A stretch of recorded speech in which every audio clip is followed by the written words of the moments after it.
Gary Cooke's in the Clubhouse. Mr. Gary Cooke.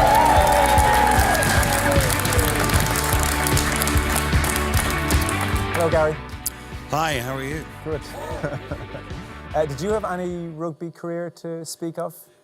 Yes, I played for my school, King's Hospital, Right.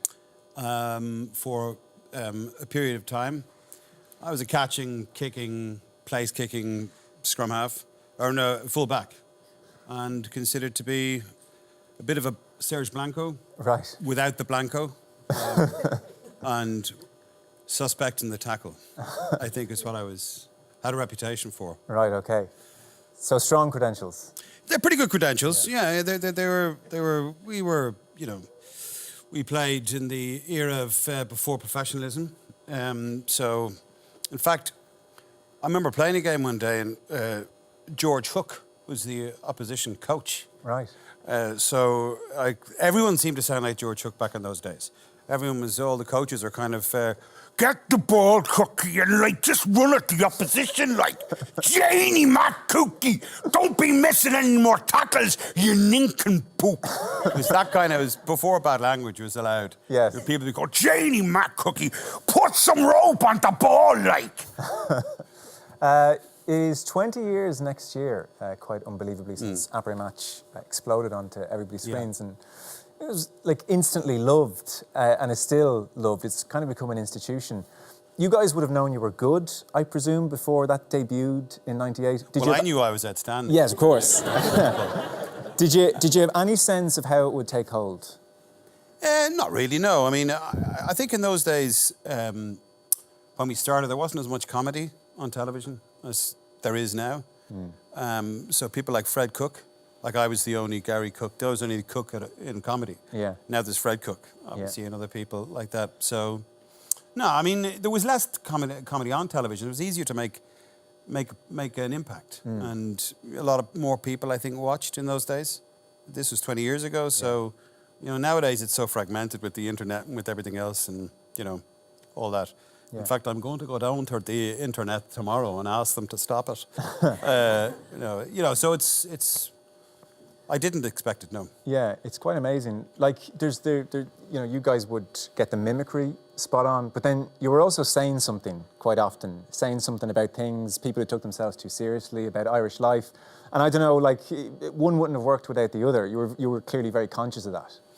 Yeah, I mean, there's an incredible sort of culture of people on punditry who take themselves incredibly seriously. They're kind of like the voice of God. Yeah. So, of course, it has to be, present company excluded, of course. He's a modest guy. He's also a big guy. So it needed to be deflated a bit, I think, Yeah.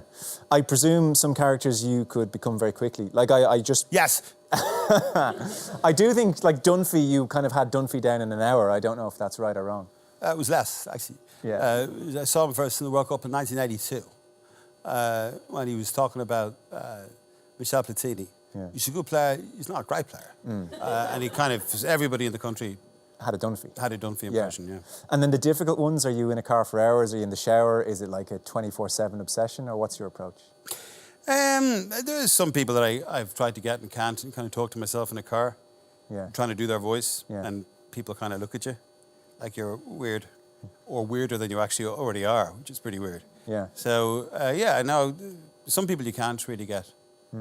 But, if you approach it with an open heart, generally you can either do people quite quickly or you can't. Right, okay. Gordon Darcy, punditry, I remember we spoke during the 2015 World Cup when you were first doing your pieces for the Irish Times, and you swore to me that you were disappearing after the World Cup. You were thinking, I've enjoyed the punditry, I've done it briefly, then I'm leaving it, and yet 2 years later here you are and still doing your pieces and still doing punditry. So why have you stayed on? Just to make me eat my words, isn't it? Just to bring that up. It's well, you definitely said this. I'm glad you did. I remember thinking, your columns have been great, but it's interesting you were going to leave it. Yeah, I suppose it can be quite unusual when you're a player and you have friends playing in the team, and trying to find that balance between saying something and being overly critical. I think it's very easy to be a hatchet man and just get in and say, oh, things are terrible and X, Y, and Z, but trying to find the silver lining and everything. Yeah, but you should do that. You should say the other day about the Ireland rugby team. No, it was a disgrace. That's what you should say. No, it was a disgrace. It was rubbish. Joe Smith, he should be gone. Go. He's gone. He's rubbish. The guy is... It's not about Smith. That was a film. Get out. That's what you should.